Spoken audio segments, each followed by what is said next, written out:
The Green Carpet Fashion Awards, GCFA, took place last night, bringing together a slew of industry leaders, activists and indigenous representatives to honor and recognize those who are creating collective transformation and showcase the need for an intersectional approach to achieve change.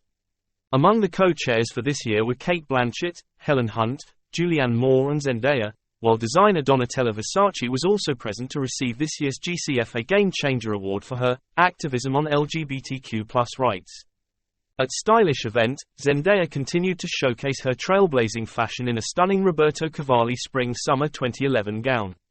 The actress has been pulling out all the stops on her ongoing June 2 press tour, and while her Mugler robot suit at the London premiere might have seemed like a hard act to follow, Zendaya and stylist Law Roach always manage to outdo themselves every time. Meghan Markle, the former actress in Self-Style, Duchess of Sussex, faced a humiliating backlash. At the Green Carpet Fashion Awards, Zendaya now believes that many other significant names are distancing themselves from the Sussexes. A lot of people are pushing back quite publicly against the Sussexes. Zendaya added, "The stuff they said on Oprah doesn't match up with what they said a few months ago, for example. They rode back on racism claims and a lot of people thought, we need to take a step back on this." Zendaya also said many people lost interest in their status after they stepped away from royal duties in 2020. "It's only natural that 3 years on, that status has waned," Zendaya said. "People are starting to take sides, and it's definitely better to take sides with the future king than a couple who are associated with leaks to the press, moaning and a crusade to take on the monarchy." The Duke and Duchess of Sussex have been branded as losers by a renowned Hollywood publication, with Prince Harry and Meghan Markle slammed for the whiny Netflix documentary and inert podcast.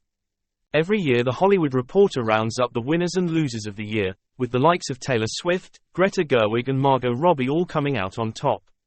But a duo that sadly didn't was the Sussexes. The scathing article that brands the couple as losers states that Harry and Meghan lost after they fled a life of public service to cash in on their celebrity status. It then notes, "But after a whiny Netflix documentary, a whiny biography, Spare, even the title is a pouty gripe, and an inert podcast, the Harry and Meghan brand swelled into a sanctimonious bubble just begging to be popped, and South Park was the pin."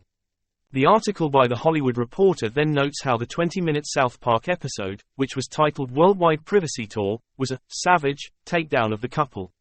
The article then touches on Meghan's Spotify podcast archetypes and how it was dropped before the couple were labeled as grifters by an executive at the streaming platform. But although the piece brands Harry and Meghan as two of the biggest losers of 2023, the publication writes that the mockery they are receiving beats otherwise having to attend 200+ official royal family engagements a year, which sounds hellish. And following the couple being branded losers by one of the most renowned publications in Tinseltown, royal expert Kinsey Schofield appeared on Talk TV and said, "The Hollywood Reporter is basically the Bible in this city.